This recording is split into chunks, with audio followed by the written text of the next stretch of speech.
Lúcio foi demitido de seu trabalho de entrega depois de violar as regras do café e entregar comida para uma mulher deficiente em uma cabana na floresta. Quando ele chegou ao escritório do café para receber sua indenização no dia seguinte, ele ficou chocado ao ver a foto daquela mulher e descobrir que ela é irmã de seu chefe, considerada desaparecida. Lúcio abaixou a cabeça. Enquanto estava no escritório do senhor Cláudio, ele sabia que estava em apuros, depois de ir contra as regras do café, mas esperava que seu chefe o ouvisse. Mais cedo, naquela noite, Lúcio tinha acabado de voltar de uma entrega quando alguém ligou para fazer um pedido. Ele atendeu a ligação e disse que a cozinha estava fechada, mas a mulher começou a implorar, pois estava morrendo de fome. O cozinheiro havia ido embora, então Lúcio decidiu cozinhar, mas isso o colocou em grandes apuros. Lúcio se preparou para enfrentar a ira de seu chefe, enquanto o senhor Cláudio olhava para ele. O que você pensou que estava fazendo, Lúcio? Cozinhar e entregar comida depois do horário sem a minha permissão? Você acha que é você quem está no comando? Lúcio se desculpou, sabendo que não poderia se dar ao luxo de perder o emprego. A cliente era uma mulher deficiente que mora sozinha na floresta. Ele não poderia simplesmente virar as costas para ela quando ela pediu ajuda. Ela mal conseguia se mover sem o andador e estava sem nada para comer em casa, e o café era o restaurante mais próximo de sua casa. O senhor Cláudio ergueu uma sobrancelha e disse que ele não estava em uma instituição de caridade e que seria despedido. O coração de Lúcio bateu forte quando ele olhou para o senhor Cláudio. Ele não poderia perder esse emprego, pois criava uma filha sozinho. Ele garantiu que não iria acontecer novamente. Mas Cláudio não acreditava nele e o despediu. E pediu a Lúcio que pegasse sua indenização no dia seguinte. Lúcio pediu para reconsiderar a decisão, falando novamente sobre sua filha. Mas o senhor Cláudio nem se mexeu e repetiu que ele estava demitido. Lúcio gostaria de poder convencer seu chefe novamente, mas sabia que todos os seus apelos cairiam em ouvidos surdos. Então, ele esvaziou silenciosamente seu armário e saiu do café, sabendo que agora estava desempregado. Depois que sua esposa morreu, Lúcio criava sua filha Sara sozinho e agora voltaria para ela como um pai fracassado. A indenização os ajudaria a sobreviver por alguns dias. O problema seria o depois. Com o coração pesado, Lúcio chegou ao café no dia seguinte para receber a indenização. Lúcio tinha muitas coisas a dizer, mas não queria que a situação piorasse. Ele se aproximou da mesa do senhor Cláudio e pegou o envelope silenciosamente. Mas quando seu olhar correu para a foto ao seu lado, ele congelou. A mulher da foto era justamente a mulher que ele havia ajudado na noite anterior. Na foto em que o senhor Cláudio sorria com seus pais, a mulher segurava o braço dele e sorria gentilmente para a câmera. Lúcio tinha certeza de que era ela. Lúcio explicou que levou comida para aquela mulher na noite passada. Cláudio perdeu a paciência ao colocar a moldura de volta no lugar. Aquela mulher era irmã dele e estava desaparecida há 3 anos. Cláudio pediu a Lúcio que o levasse até a irmã. Eles foram para a cabana na floresta e bateram na porta. Contudo, de início ninguém atendeu. Cláudio não entendia porque ninguém aparecia na porta. Lúcio explicou que a mulher daquela cabana andava bem devagar. Mas Cláudio estava ficando muito irritado, até que começou ao ouvir passos. A porta se abriu segundos depois e uma mulher saiu apoiando-se em um andador. Alice? Cláudio disse com os olhos arregalados. As sobrancelhas da mulher franziram. Eu não sou Alice, eu sou Catarina. Cláudio se apresentou como seu irmão e disse que estava procurando por ela. Catarina não se lembrava de nenhum irmão. Ela admitiu que estava com amnésia. De repente, Lúcio sentiu uma forte pancada na cabeça. A última coisa que ele viu foi o Sr. Cláudio segurando uma pedra e logo em seguida desmaiou.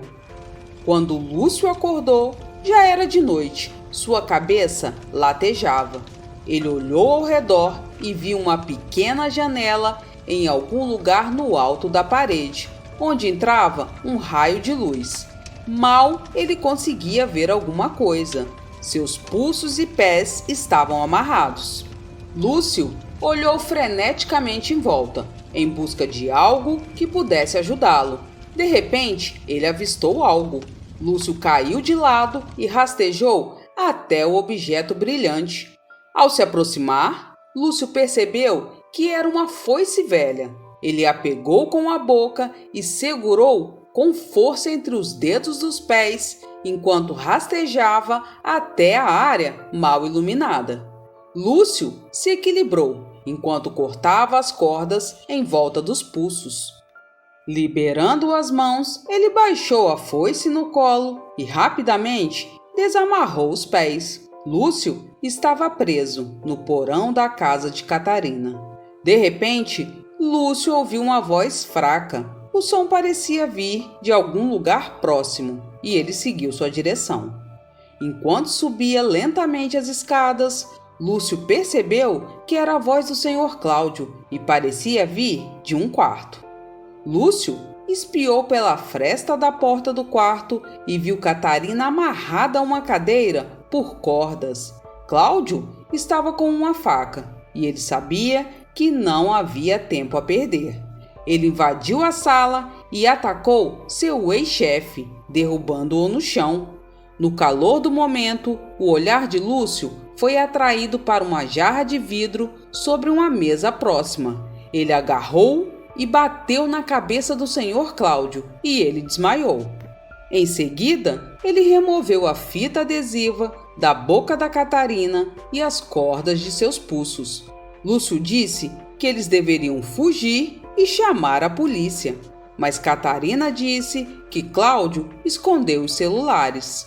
Lúcio olhou nos bolsos das calças do Sr. Cláudio e encontrou as chaves do carro e também um telefone celular. Mas o telefone do Sr. Cláudio estava bloqueado com senha, então Lúcio e Catarina decidiram sair da floresta e ir para a delegacia. Lúcio pediu desculpas a Catarina por ter levado Cláudio até a casa dela. Catarina disse que estava tudo bem, que ele não tinha como saber que Cláudio queria matá-la. Os sons da floresta ficavam cada vez mais fracos, enquanto Lúcio e Catarina saíam da floresta em direção à estrada que os levaria à delegacia. Enquanto Catarina estava amarrada, Cláudio contou a ela o porquê daquela situação, já que ela estava com amnésia, e ela resolveu contar para o Lúcio. E ela disse que pegou carona para aquela cidade há cerca de 3 anos, depois que ela fugiu de seu noivo tóxico. Ele era muito rico, mas ela não queria ficar com ele porque não o amava. Na noite em que ela chegou à cidade, ela apareceu na porta de Cláudio, sem avisar. Ela estava desesperada por abrigo e dinheiro naquela época. Ela havia chegado à casa do irmão para convencê-lo a dividir a herança dos pais com ela, mas ele recusou, alegando que já havia gastado metade do dinheiro. Quando Catarina exigiu uma parte da outra metade, ele também se recusou, pois não estava pronto para lhe dar nenhum centavo. Mas ela continuou incomodando ele, então ele decidiu matá-la.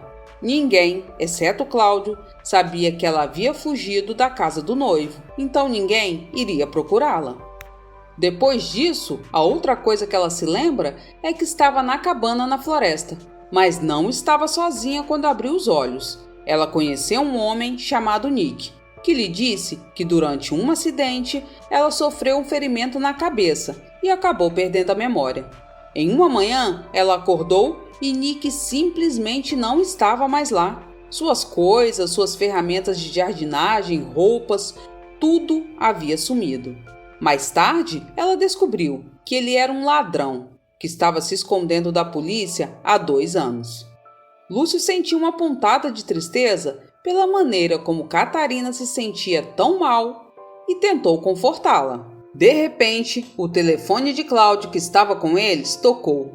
Era o número de Catarina. Cláudio perguntou a Lúcio se ele havia feito contato com a polícia. Sua voz estava relaxada e Lúcio sentiu um medo estranho. Lúcio disse que chegaria a polícia em 5 minutos. E Cláudio respondeu que em 5 minutos ele já estaria na casa dele e encontraria com a Sara. Ele ainda disse que naquela noite Lúcio teria que escolher quem iria morrer, Alice ou Sara. Um arrepio percorreu a espinha de Lúcio e ele pisou no freio. Ele congelou por um momento, incapaz de acreditar no que estava ouvindo. Ele olhou para Catarina com pesar, sabendo que se salvasse a vida dela, acabaria sacrificando a de sua filha. Cláudio disse que Lúcio deveria ser um bom pai e levar Alice para a cabana, em 1 hora, sem fazer nenhum contato com a polícia. Lúcio pediu que ele não fizesse nada com Sara e ele faria tudo o que ele pedisse. Lúcio virou o carro no primeiro cruzamento e resolveu dar uma passada em casa. Lúcio disse a Alice que Cláudio pediu para ele escolher entre a vida dela e a vida de sua filha, mas que ela poderia ficar tranquila, pois ele não deixaria nada acontecer com ela. Ao entrar em casa, Lúcio percebeu que tudo parecia estranhamente silencioso e chamou por Sara. Ele foi para o quarto dela, mas ela não estava lá. Verificou os outros quartos, o quintal e até o banheiro, mas não havia sinal dela. O coração de Lúcio acelerou. Ele não conseguia acreditar que havia colocado a vida da filha em perigo. De repente, Lúcio percebeu que havia um bilhete sobre a mesa. Eu a peguei. O tempo está se esgotando.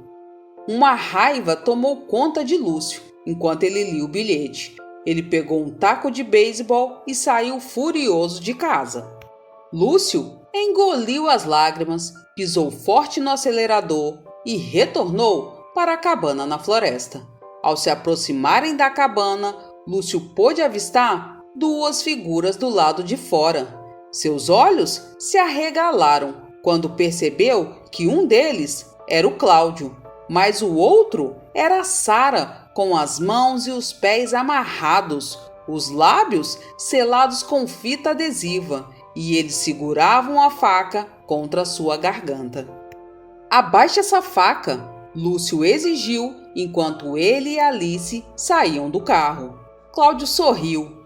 Afaste-se 30 passos do carro. E você? Ele se virou para Catarina. Volte para o carro.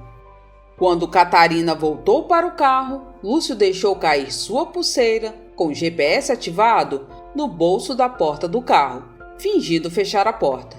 Cláudio foi embora, enquanto Lúcio estava ocupado desatando as cordas em volta das mãos e dos pés de Sara. Lúcio e sua filha saíram juntos da floresta, na esperança de encontrar alguém que pudesse ajudá-los. Eles finalmente chegaram à estrada na saída da floresta. Alguns minutos depois, eles viram um carro se aproximando e correram para o meio da estrada, agitando os braços. Ele pediu ajuda para ligar para a polícia, explicando brevemente o ocorrido. A polícia chegou e Lúcio contou tudo aos policiais. Lúcio e Sara entraram na viatura policial. Eles dirigiram pela geolocalização mostrada pela pulseira de Lúcio. E no caminho, os policiais contataram a patrulha que estava na área por onde Cláudio passava. alertando todas as unidades. Um homem manteve uma mulher em cativeiro e escapou. Ele está em um SUV preto. O alvo atende pelo nome de Cláudio. A vítima tem 30 anos. É uma mulher chamada Catarina. Ela afirma ter amnésia e seu nome verdadeiro é Alice. Os policiais aceleraram e correram para o local mostrado no GPS. Enquanto eles ainda estavam no caminho, uma voz apareceu no transmissor. Nós o pegamos! O alvo está sob custódia. Ele estava tentando jogar a mulher da ponte. Os policiais dirigiram até o local onde Cláudio foi detido. E quando chegaram, Sara e Lúcio viram ele sendo levado pelos policiais, enquanto Catarina estava sentada na calçada com um policial. Lúcio colocou o braço em volta de Sara, enquanto se aproximavam de Catarina. Uma ambulância foi chamada para Catarina e Lúcio e Sara disseram que iria visitá-la no hospital. Sara acenou em despedida para Catarina e depois olhou para o pai. Um sorriso tímido apareceu no rosto de Lúcio enquanto a ambulância desaparecia ao longe. Obrigado por assistir até aqui. Não esqueça de deixar o seu like e se inscrever no canal. Tchau, tchau e até o próximo vídeo.